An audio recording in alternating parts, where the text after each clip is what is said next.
sa talaga nangyari.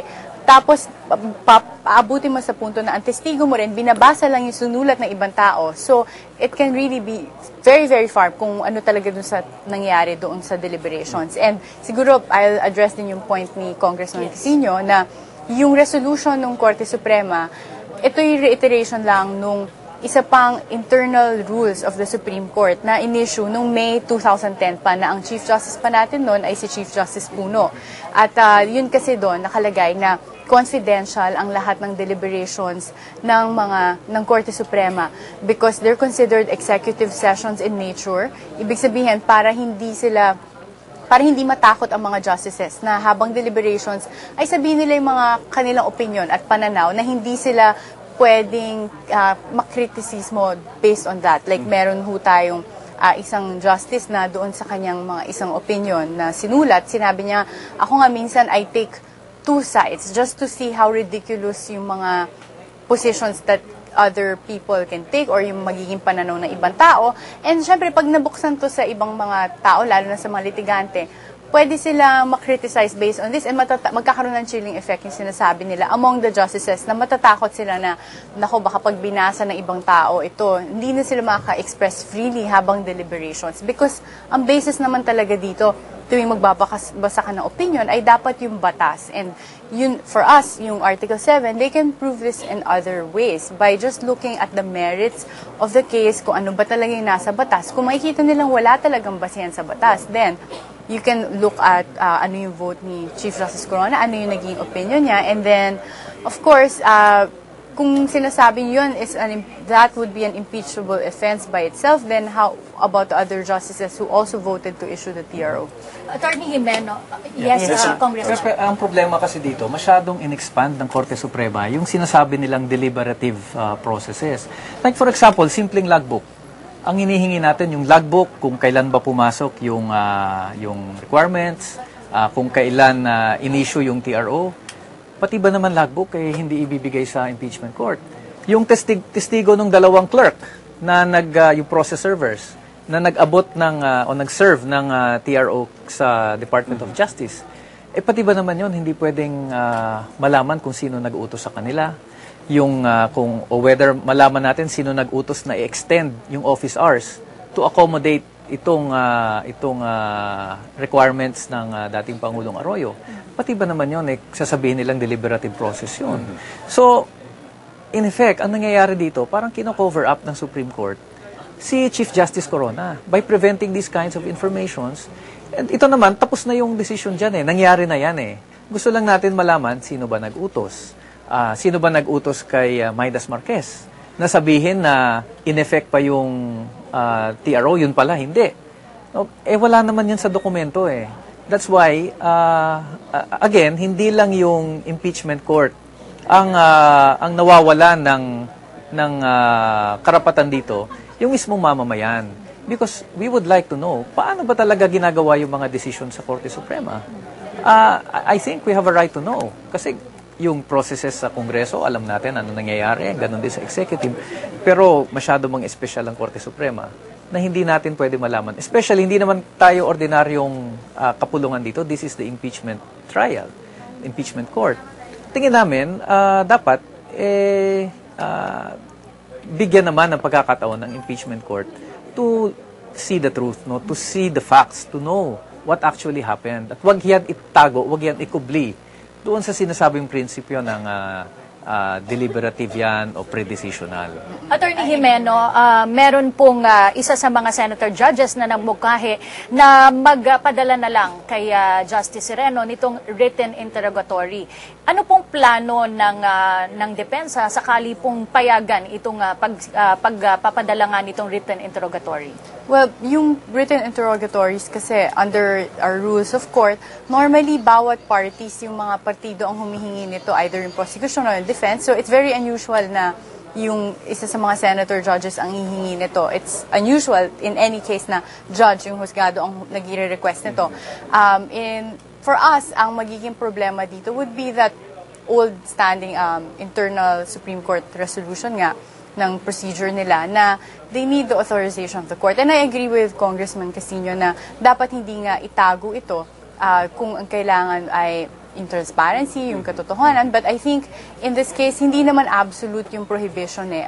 Kailangan lang with authority of the court. Ibig sabihin, pag pinigay mo yung request na sila ay maging testigo, pwede silang tumistigo upon authority of the court. Kailangan ilahat na maayos. Ano ba yung gusto nilang palabasin dito para siguraduhin na hindi matatapakan nga yung mga confidentiality that might have a negative effect on yung independence ng mga members ng judiciary. So para sa amin, yung interrogatories, siguro we would have to look into it kung ang mangyayari ba dito is that it will prevent us from also cross-examining the witness in effect. Kasi pwede naman kami magbigay din ng sarili namin interrogatories, but I think the bigger consideration is if it will violate yung Supreme Court resolution. And that's not our call, syempre. Yung Korte Suprema, meron pa tayong 14 other justices dyan na hindi naman involved dito sa impeachment case. And they would also be affected by any violation of their internal rules of procedure. Alright, maraming salamat, Attorney Jimeno and Congressman Casino. Samantala po nitong mga nakalipas na linggo ay nahirapan ang prosekusyon na mabuksan ang dollar accounts ni Chief Justice Renato Corona dahil na rin sa bank secrecy law. Ano nga ba ang mga probisyong nakapaloob dito na naghihigpit na maisiwalat ang nilalaman ng mga bank accounts? Ang detalye po sa special report ni Veronica Baluyot Jimenez. Sinasabi nila na ang bank secrecy law sa Pilipinas ang isa sa pinakamahigpit sa mundo.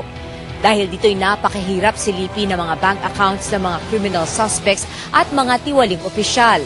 Hindi daw malayo na itinatago sa foreign currency accounts ang mga illegal na yaman ng mga ito.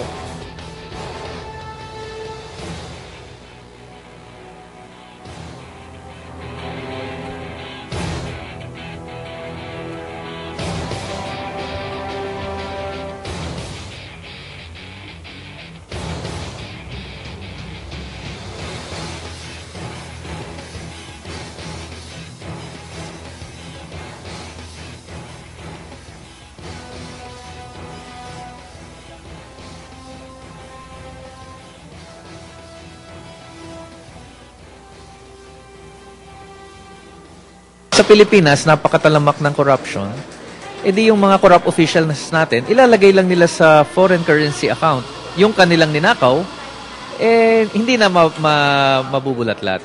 So that is why we thought of amending. No? At yan, luminaw yan nung impeachment trial ni Corona.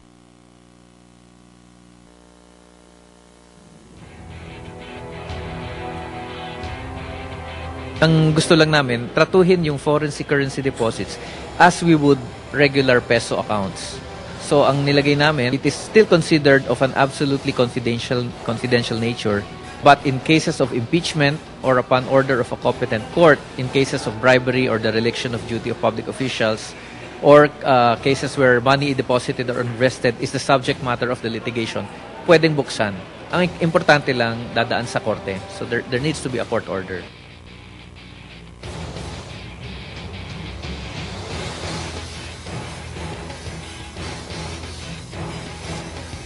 Ayan, babalikan natin mga kaibigan. Itong report na ito ay nagkakaroon lang po ng kaunting technical difficulty. Inaantabayanan po natin ang panibagong pag-umpisa na naman ng paglilitis. Day 24 po ng impeachment trial. Samantala, Gio, kasama natin ang guests again, Attorney Tranquil sa defense at syempre si Congressman Erin para sa prosecution. Magandang hapon po sa inyo. Magandang hapon po sa okay, dalawa. Pinag-uusapan ngayong araw na ito, itong sinasabing parang pag-ikli o abbreviated trial. For the record po, ilang araw pa po ba bago talaga matapos itong pagpresenta ng prosecution ng kanilang yung kaso? sinabi po ni Congressman Kimbo, I think, kaninang napalathala sa mga dyaryo, yung 6 session days, I think it's for Article 7 alone. Okay. No, we are still within the schedule that we imposed on ourselves na dapat by March 19, no, magwa-wind up na kami. Mm-hmm. So like I mentioned earlier, na we are already have decided to drop 1 or 2 articles, but the other 6. No, well, we've started 2, 3, 7, then 1. The other 2 more articles are still being discussed kung tatalakayin pa. So, Attorney Tranquil, kayo po. So the 8 days will be moved also, as earlier said. Well, yes. Maraming pagbabago yan ayon dun sa manner of presentation nila. Dahil ngayon, 3 pa lamang ang napipresenta nila. Kung pupunta sila sa Article 1, so magkakaroon na naman ng bago adjustment. Gusto rin namin malaman how will they treat those articles na hindi nila pinipresenta ng ebidensya. Because of course, kung gusto namin matapos to, gusto namin tapos na kumpleto. Dahil po may complaint yan, may sagot kami, issues are joined. Does it mean that they dropped it? Does it mean that it's dismissed? Or is it with prejudice? Ibig po sabihin, in the future, kung sakali pong makwit ito, baka mamaya, it's just like, oop, ayan na naman. Ibang presentation lang po. Those matters we have to consider as a whole. Paghanap po namin, pagpresenta namin ng ebidensya namin. Congressman Erin, reaksyon niyo po dito sa naging ruling ni Senator Enrile noong nakaraang linggo tungkol dito sa hindi pagkonsidera bilang hearsay doon sa kabuuan ng testimonya ni Secretary De Lima, only parts of it with regards to truth or falsity of the dissenting opinion. Tama po yun. Hindi naman yung buong testimonya ni Secretary Laylay ay sinabing hearsay. Yung tinanggap po ng korte at sabihin po natin hindi hearsay, yung mga testimonya niya na personal knowledge, yung tungkol sa Hold Departure Order, HDO, WLO, ano yung mga ginawa niya. So yun ang mga personal knowledge niya, yun ang hindi kinonsider as hearsay.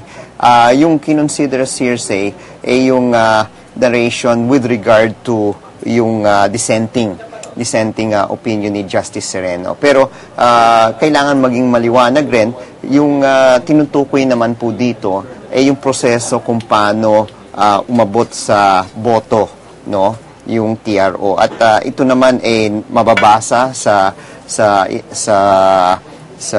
dissenting opinion ni Justice Sereno na it is a part of judicial notice na it's a public record. So sa tingin ko naman hindi naman masabi po natin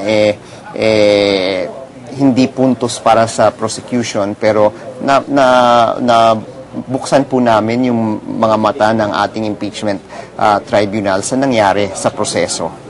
Just to follow up, Gio, Attorney Tranquil, ano pong nararamdaman ng prosecution? Kasi po in an ordinary, kasi po in an ordinary criminal case ay yung pong buong testimonya, pag sinabing hearsay, yung buong testimonya po ang nasa strike out of the records. Paliwanag ko po yan. Kung mababalikan po natin yung ruling ni Senate President, sabi niya, pananatiliin kong nasa record ang testimonyang ito.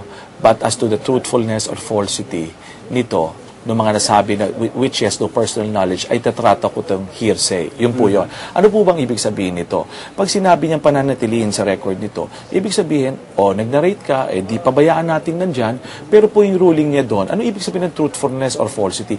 Kung makatotohanan po ba o hindi makatotohanan ang sinabi, ay hindi po natin pwedeng sabihin, lalo na yung mga bagay na walang personal knowledge siya.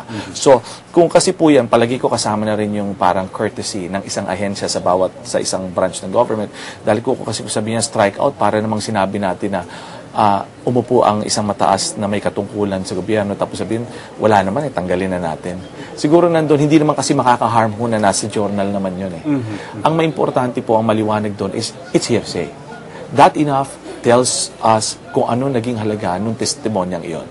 Yung ayaw naman na parang hindi rin naman maganda na sabihin isang taong ganun ang katungkulan sa pamahalaan tapos umupo ng ilang oras, nagpaliwanag po, di po ba, kahit nang pinagbatayan na isang dissenting opinion, tapos sasabihin mo, ay wala, tanggalin naman niya, parang hindi siya umupo. Kasi pag in-strike out yun, lalabas lang yung pangalan niya, tapos yung mga matters na pwedeng matira, the rest tatanggalin.